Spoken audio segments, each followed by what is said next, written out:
All right, let's dive into one of the most truly mind-bending ideas out there, panpsychism.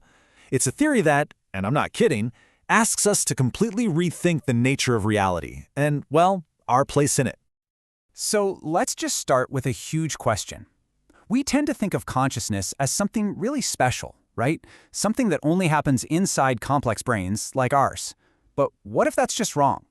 What if consciousness isn't something that happens in the universe, but it's woven into the very fabric of the universe itself? Now, you might be wondering, why would anyone even propose an idea that sounds so out there? Well, it all starts with a single puzzle that has stumped scientists and philosophers for centuries.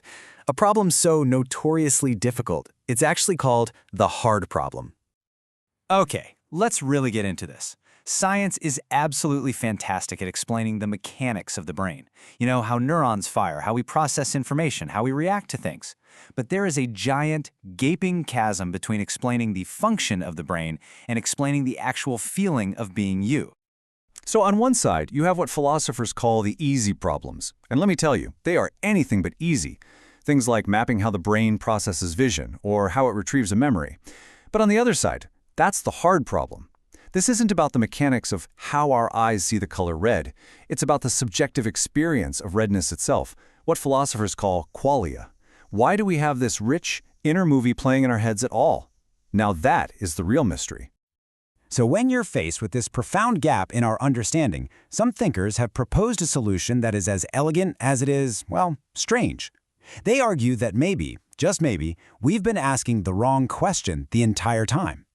And here it is, panpsychism. The theory proposes that consciousness isn't some special property of brains. Instead, it's a fundamental feature of the universe, just like mass or electric charge. It's not something that matter creates, it's something that matter is. This is absolutely the crucial point. Panpsychism completely flips the script. Instead of asking how dead non-conscious matter suddenly flickers into conscious life, it suggests that the basic building blocks of the universe, the tiny bits of everything, already had some simple, primitive form of experience from the very beginning. This analogy makes the whole idea click. Think about it. If you want to explain why a beach is sandy, you don't invent some magical sand property that just appears out of nowhere. You just accept that it's made of individual grains that are, inherently sandy. Panpsychism applies that exact same logic to consciousness. Now, this might all sound like we're just having a fun philosophical chat, but here's the twist. This idea is actually finding some surprising support in corners of modern science. It's not just a thought experiment anymore.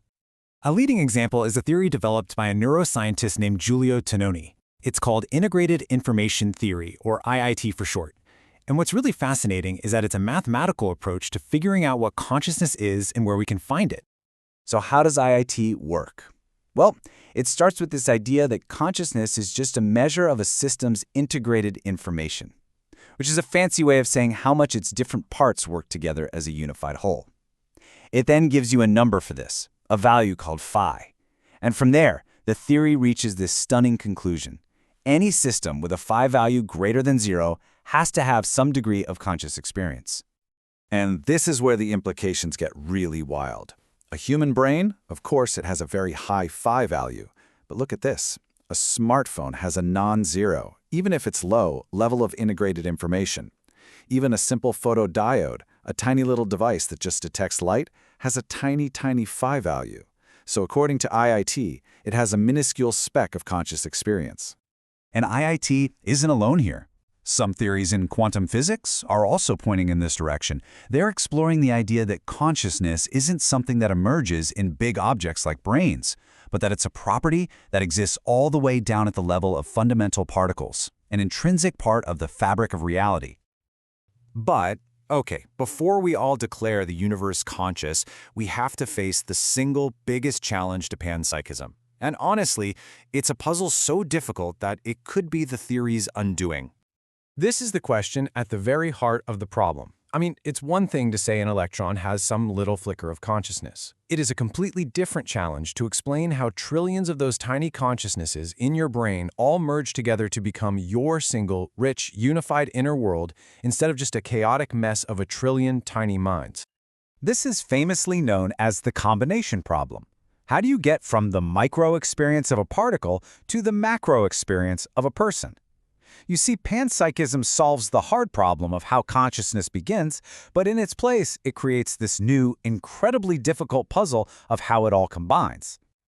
This table really helps put everything in perspective. You've got materialism, the standard idea where consciousness somehow just emerges from non-conscious stuff.